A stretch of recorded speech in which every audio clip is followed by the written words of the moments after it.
Você já ficou em uma fila sem celular, sem fone, sem nada para fazer?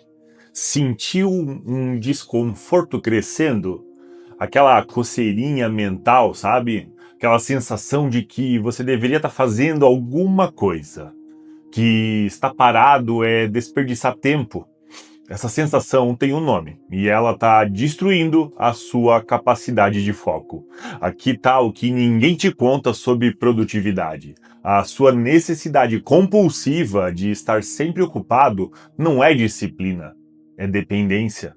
E enquanto você continua fugindo do tédio, checando o celular, colocando um podcast, abrindo mais uma aba do teu navegador, você está deixando morrer de fome a única rede neural do seu cérebro responsável por criatividade, foco profundo e resolução de problemas complexos. Nesse vídeo eu vou te mostrar a ciência por trás do tédio.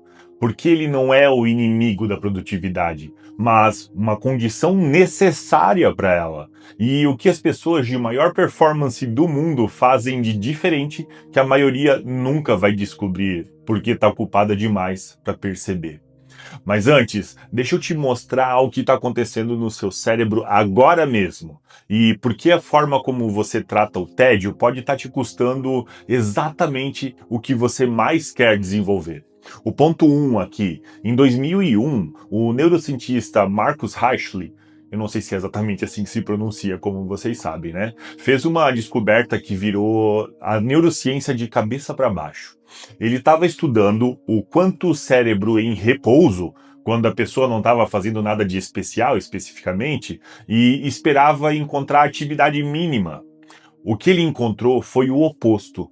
Uma rede inteira de regiões cerebrais acendendo simultaneamente, consumindo quase tanta energia quanto o cérebro em plena atividade.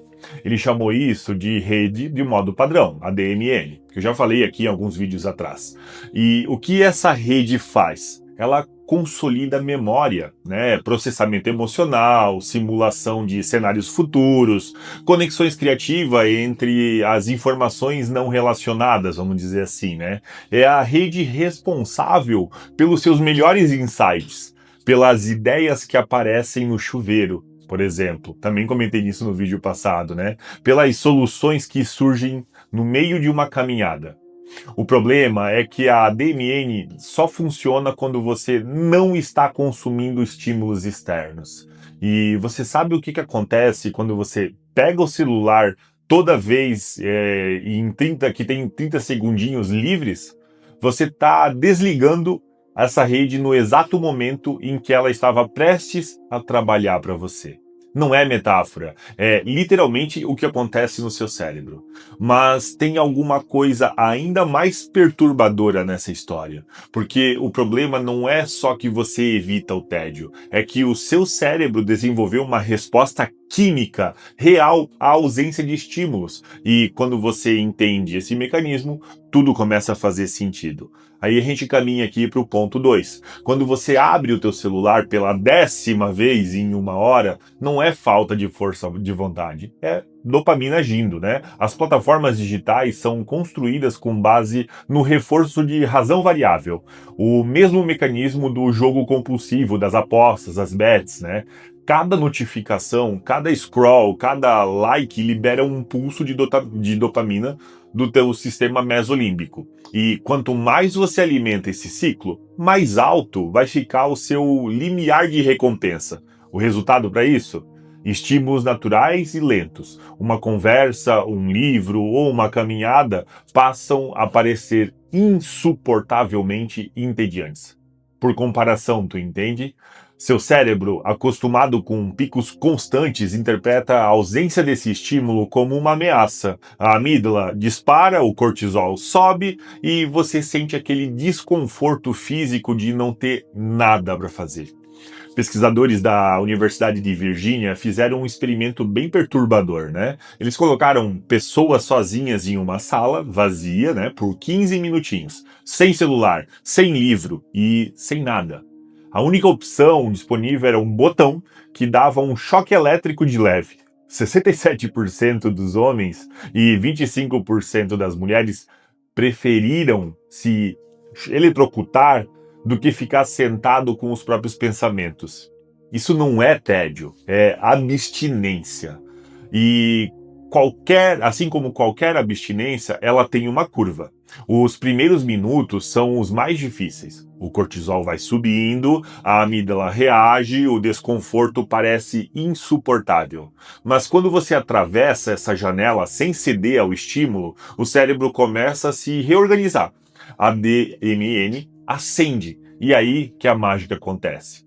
Mas conhecer o problema não resolve nada, como se você já não tivesse que atravessar uma janela de desconforto na prática. E é aqui que a neuroplasticidade vai entrar.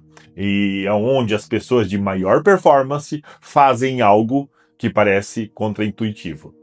No ponto 3 aqui, então, já entrando na neuroplasticidade, é a capacidade do cérebro de se reorganizar, formando novas conexões neurais em resposta à sua experiência. E é aqui o que isso significa na prática, para ser exato.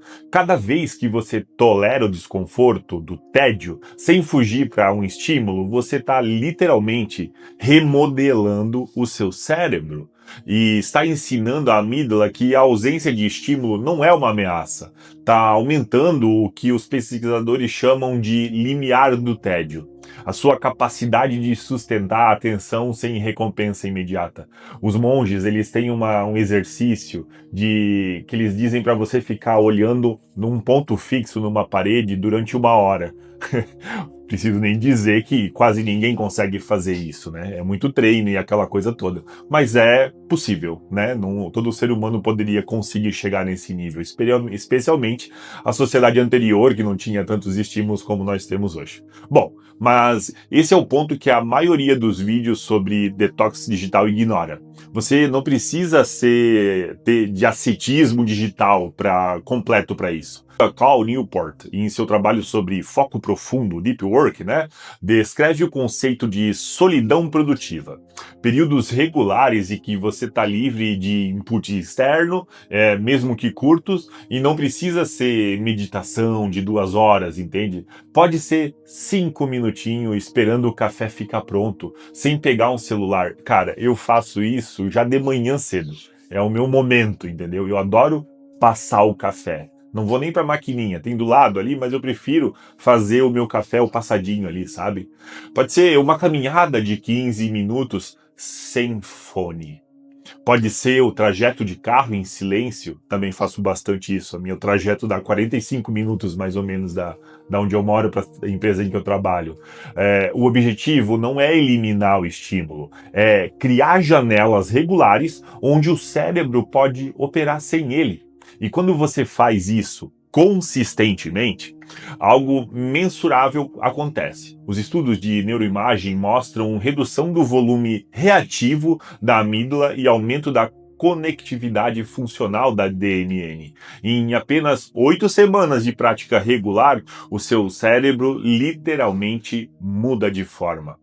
E quando você olha para quem opera no mais alto nível de performance, atletas de elite, CEOs com grandes empresas, criadores dos maiores trabalhos do século, vamos dizer assim, você percebe que todos eles fazem uma coisa em comum que quase ninguém fala.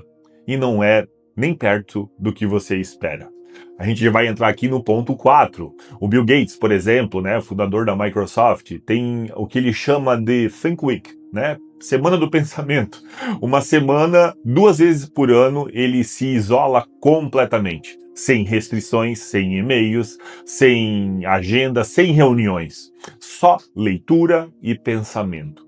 Não é coincidência que algumas das decisões estratégicas mais importantes da Microsoft nasceram nessas semanas.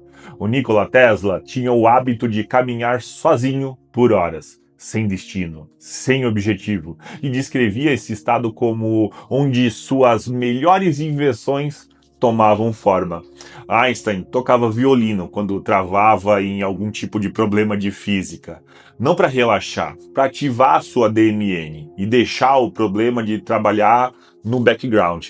O LeBron James, o jogador de basquete, dorme 13 horas por dia e dedica tempo explícito ao que sua equipe chama de recuperação mental. Período sem estímulo intencional. Não é luxo, é protocolo de performance, entende? O padrão é o mesmo em todos eles. Eles não fogem do vazio, eles cultivam ele deliberadamente. Porque entenderam algo que a maioria das pessoas não entendeu. O pensamento mais valioso não acontece durante o trabalho, acontece nos espaços entre o trabalho. E você está preenchendo todos esses espaços com ruído, consumindo um monte de coisa, né? Mas tem uma última camada nessa história e ela é a mais importante de todas, porque não se trata só de produtividade. Trata-se de algo muito mais profundo que você está perdendo cada vez que você foge do tédio, do silêncio. A gente entra aqui no ponto 5. O Sêneca escreveu há 2000 anos atrás: retira-te para dentro de ti mesmo, tanto quanto puderes. Ele não estava falando de meditação no sentido moderno. Ele estava falando de algo que os estoicos consideravam fundamental. O tempo com os próprios pensamentos, como a única forma de se conhecer de verdade. E aqui é que a psicologia moderna confirma sobre isso. Quando você nunca fica em silêncio, você nunca processa. Emoções não são processadas, emoções não processadas não desaparecem, elas se acumulam. Decisões não refletidas se repetem. Padrões não observados continuam. A fuga constante do tédio não é só um problema de produtividade, é uma fuga de si mesmo. Lá vou eu, o psicólogo Mihaly Csikszentmihalyi, eu não sei dizer esse nome, gente. O criador do conceito do flow, né? A gente estudou bastante sobre isso na pós que eu fiz. Descobriu que as pessoas relatam os momentos de maior significado e satisfação não durante o consumo passivo de conteúdo, mas durante as atividades que exigem presença total e ausência de distração externa. O tédio, quando atravessado, não leva ao vazio. Ele leva a um encontro do que realmente importa para você, com as perguntas que você vinha evitando. Quando as respostas que já existiam não tinham silêncio suficiente para emergir, e você nesse momento tem uma escolha bem simples. Pode continuar preenchendo cada segundo com estímulo, né, deixando a sua DNN morrer de fome, ou pode ficar evitando o desconforto, que na verdade é um portal para o seu melhor trabalho. Ou você pode começar pequeno. 5 minutos hoje, 10 amanhã, e descobrir o que o seu cérebro é capaz de fazer quando você finalmente para de interromper ele. Para finalizar, o tédio não é o inimigo da produtividade, é a condição necessária para ela. O Marcus Reichle descobriu a DMN estudando o cérebro em repouso. O Bill Gates constrói seu pensamento estratégico no silêncio de uma semana isolada. O Tesla inventava caminhando. O Einstein resolvia física tocando violino. E o Sêneca já sabia disso 2000 anos antes de qualquer neuroimagem existir. Todos chegaram à mesma conclusão por caminhos um pouquinho diferentes. O ruído constante não te torna mais produtivo, ele te mantém ocupado, o que é exatamente diferente de ser produtivo. Ocupado é preencher o tempo. Produtivo é usar o tempo para criar algo que importa. E criar algo que importa exige silêncio, exige tédio, exige coragem de ficar com seus próprios pensamentos, tempo suficiente para que eles se organizem em algo valioso. A próxima vez que você sentir aquela coceirinha de pegar o celular sem motivo real, pausa, respira, aguenta mais 30 segundos e o seu cérebro está prestes a trabalhar para você. E deixa ele. Até a próxima!